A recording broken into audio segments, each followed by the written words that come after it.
For thousands of years, humans have looked up at the stars and asked one question: is anyone out there? But contact, born from the imagination of legendary astronomer Carl Sagan, asks something even deeper. What if someone is out there? But the real test is whether humanity is ready to listen. Because when Dr. Ellie Arroway receives a signal from deep space, it does not just prove aliens exist, it exposes everything about us: our faith, our fear, our politics, our arrogance, and our desperate need to know that we are not alone. And by the end, the movie leaves one powerful thought: maybe the universe is not silent. Maybe we just had to learn how to hear it.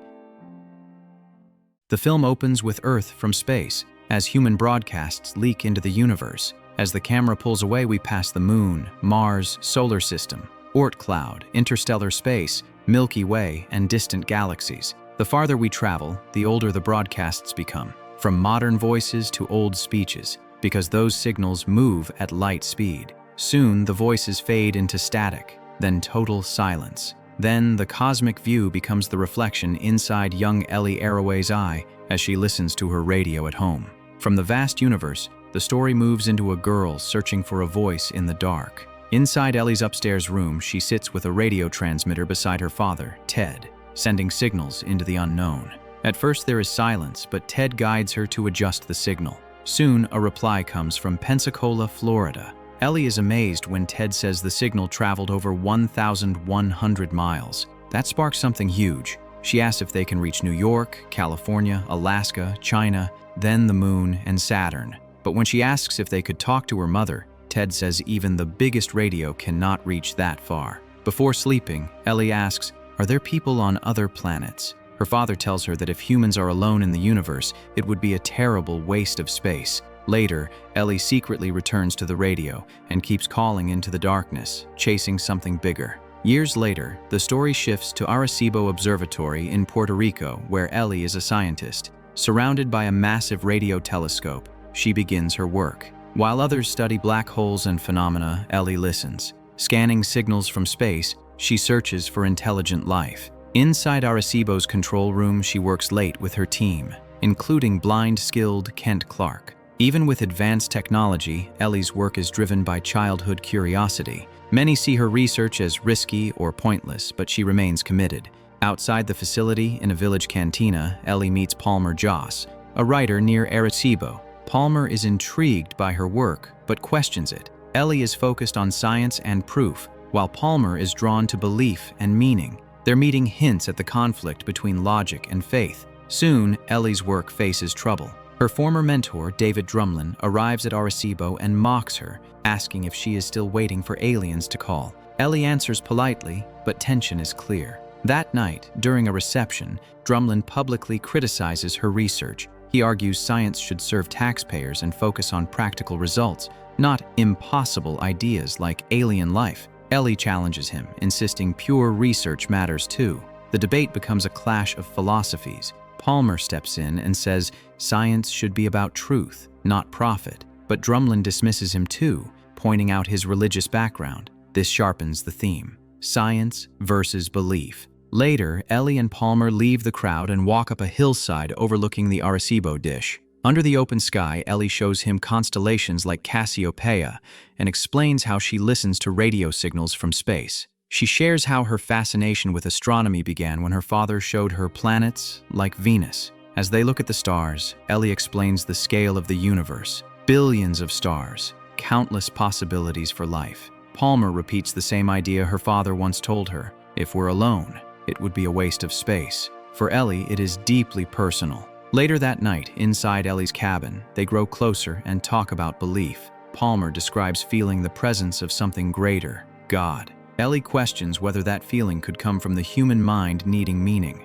Their conversation shows the contrast between them, faith versus evidence. The next morning, Ellie is pulled back into reality. At Arecibo, Kent reveals devastating news. Drumlin has shut down the SETI program. Her life's project is gone. Furious, she confronts Drumlin, but he says he is saving her career from a dead-end field. Ellie refuses to accept it. To her, searching for alien life is not nonsense. It could be the most important discovery in human history. When Drumlin warns that continuing will destroy her career, she fires back, it is her life. Determined, Ellie leaves Puerto Rico. Along with Kent and Fisher, she travels across the United States trying to raise funding. Eventually, they aim for the Very Large Array in New Mexico, a radio telescope network that could take their search to the next level. After months of rejection, Ellie secures private funding. Years pass, and her project runs in the deserts of New Mexico, but pressure returns. Scientists mock her work. Funding is threatened again, and the project nears shutdown.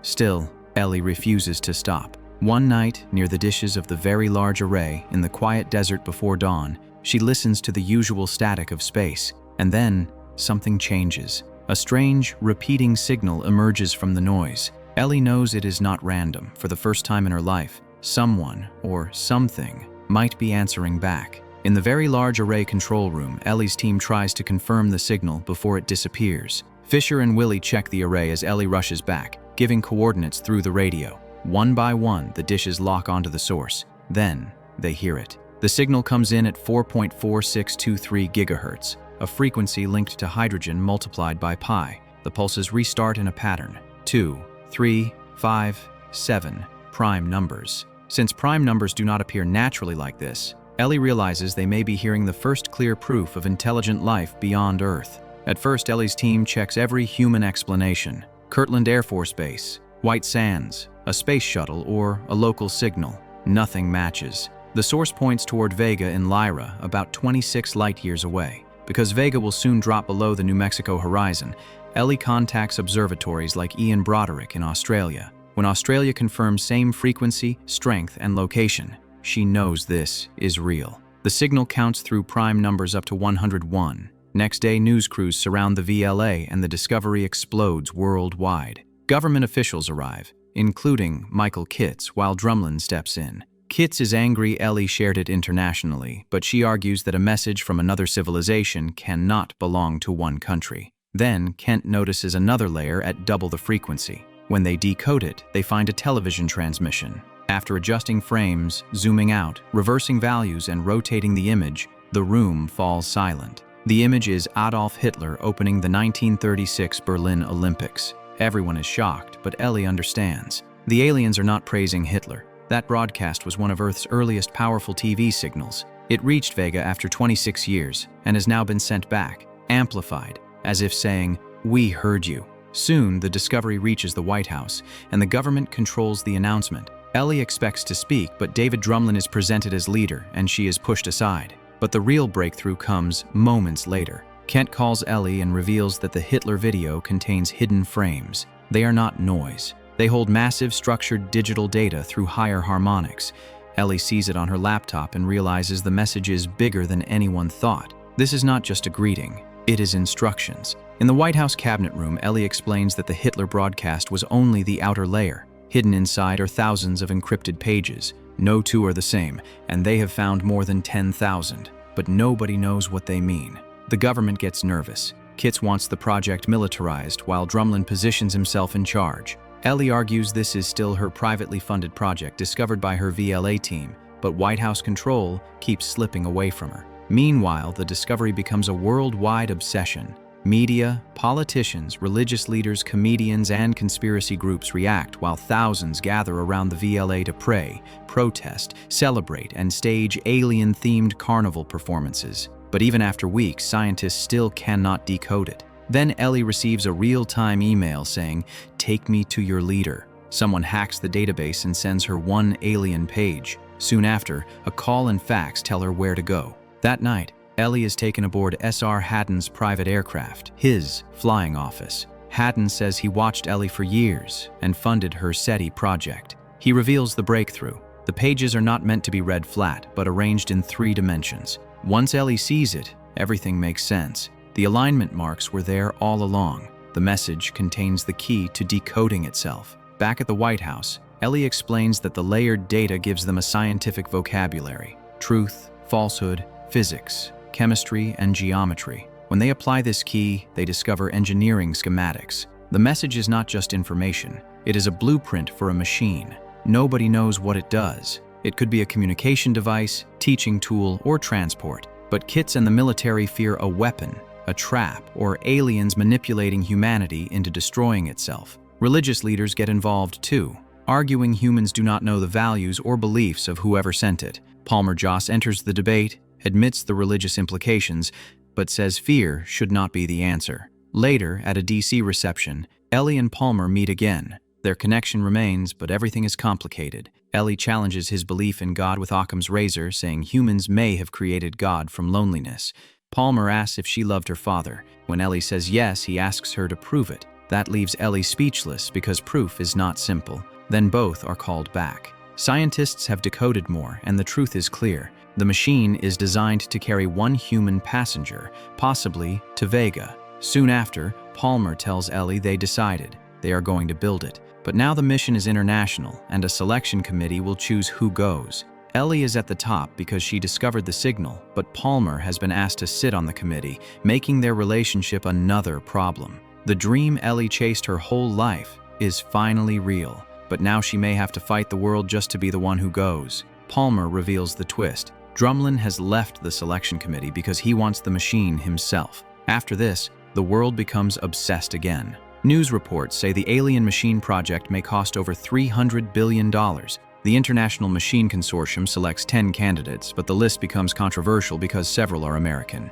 Ellie argues humanity's representative should understand science, the language of the message. Many fear the mission is dangerous. Scientists warn the machine may fail, and the passenger could die. Ellie admits the risk, but says this is a chance to answer humanity's biggest questions. Later, Palmer reminds Ellie that if the machine takes her to Vega near light speed, she may return only a few years older while more than 50 years pass on Earth. Everyone she knows could be gone.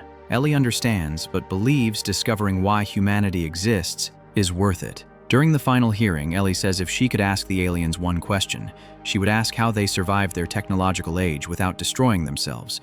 Then Palmer asks if she believes in God. Ellie refuses to lie and says there is no evidence either way. Drumlin gives the committee what they want, speaking about God, humanity, and Earth's values. He is chosen instead of Ellie. Later, Ellie confronts Palmer, hurt that he helped block her. Palmer says he could not vote for someone who did not share most people's belief. Ellie gives back his compass, showing how deeply his decision hurt. The story moves to Cape Canaveral, Florida, where the machine has been built. Drumlin becomes humanity's representative, while Ellie is pushed into mission control. Even though she discovered the signal, she must watch someone else prepare. During the full-scale test, the 3 rings spin. Controllers check all systems, and Ellie confirms the robotic passenger, Elmer, is ready. At first, the rings accelerate as the world watches humanity test the alien-designed device. But Drumlin, high above the machine, feels a strange vibration. In control, instruments show nothing wrong. Ellie checks Elmer and confirms he is fine. Still, something is not right. Drumlin stops the sequence to take a direct reading, though some workers think he is showing off. Then Ellie notices a man on security camera, standing on the gantry where he should not be. It is Joseph, the religious extremist Ellie saw near the VLA protests in New Mexico. Ellie warns Drumlin, and he turns around just in time to see Joseph holding a bomb. Joseph detonates the bomb, destroying the machine in a massive explosion. Drumlin is killed, and the world is shocked. News reports show Joseph's suicide message, claiming he destroyed it to save humanity from the apocalypse. After the tragedy, Ellie returns to the very large array in New Mexico, broken and defeated. She listens to the original Vega signal, almost returning to where everything began. Kent welcomes her back, and Ellie collapses into a hug. In her room, Ellie finds strange equipment and a message telling her to press any key. A live video opens from the Mir space station. She sees S.R. Haddon living in orbit because zero gravity is slowing his cancer. Haddon reveals the destroyed machine was not the only one. A second machine is hidden on Hokkaido Island in Japan, secretly built by Japanese subcontractors controlled by Haddon Industries. The government still wants an American to go, and Haddon offers Ellie the chance she lost. Soon, Ellie reaches the secret Hokkaido facility, where the second machine is ready. Technicians give her recording equipment and a cyanide pill in case something goes wrong. Ellie questions safety changes, especially the chair and restraints, because they were not in the alien blueprints. That night, Palmer visits one last time. He admits he did not want her to go, not only because of religion or politics, but because he was afraid of losing her. He gives back the compass and tells her to find her way home. Finally, Ellie is escorted across the gantry in Hokkaido and sealed inside the pod. The rings spin, systems check out, and mission control confirms everything is ready. This time, Ellie is not watching from control. This time, she is the passenger. Inside the machine, Ellie is strapped into the pod as it powers up. The door seals and control confirms stability. Kent and Palmer watch as energy rises. Everything seems normal, like Cape Canaveral. Ellie feels vibrations, but the team says it is expected. Power builds, 50%, 60%, 70%. Ellie sees flashes of light inside the pod, something no one else detects. The material around her turns translucent, almost like it is no longer solid. She tries to describe it, but control sees only interference. At maximum power, a massive energy field forms at the center. Readings go off the charts. The director nearly aborts, but Kent hears Ellie through static, saying she is fine. The pod drops. Suddenly, Ellie is no longer in the machine. She falls through a tunnel of light, colors, energy, motion, something beyond human understanding. She realizes she is traveling through a wormhole, faster than imaginable, and emerges near Vega. For a moment, she sees massive alien structures, like giant transmitters, possibly the same ones that sent the message to Earth. Before she can understand them, she is pulled into another wormhole, then another, and another. It is not one jump, but a network, like a cosmic transit system across space. She sees multiple star systems, glowing formations, and things she cannot describe. At one point, the shaking becomes so intense that her seat breaks loose, and she floats in zero gravity. Everything goes silent. Then suddenly, peace. She enters a calm, dreamlike place, a beautiful shoreline under a glowing sky, strangely familiar. It resembles the beach she drew as a child when she first contacted someone in Pensacola, Florida. As she steps forward, she realizes this place is not random. It was made for her. She touches the air and hears music-like sounds, almost as if reality responds to her. Then, in the distance, someone walks toward her. It is her father, the man she lost as a child, now standing before her again. They embrace, and Ellie feels complete, but she realizes this is not really him. The aliens used her memories to make contact easier. Through him, they explain everything. Humans reached out first, and Earth's signal was heard. Many civilizations are connected through this ancient transit system, but even these beings did not build it. Something far older did. When Ellie asks what happens next, they say, "This is only the beginning." Small moves. Then she is sent back. At Hokkaido, the pod drops through the machine into the net. From outside, nothing happened. No journey, no travel, no evidence. To everyone watching, Ellie never left. She wakes up confused. When she learns only a fraction of a second passed, her experience sounds impossible. At a medical facility, she explains what she saw, but there is no proof. Her recorder captured static. Cameras show only a drop. The world turns against her. An inquiry begins in Washington, D.C. Kit suggests a hoax by S.R. Haddon.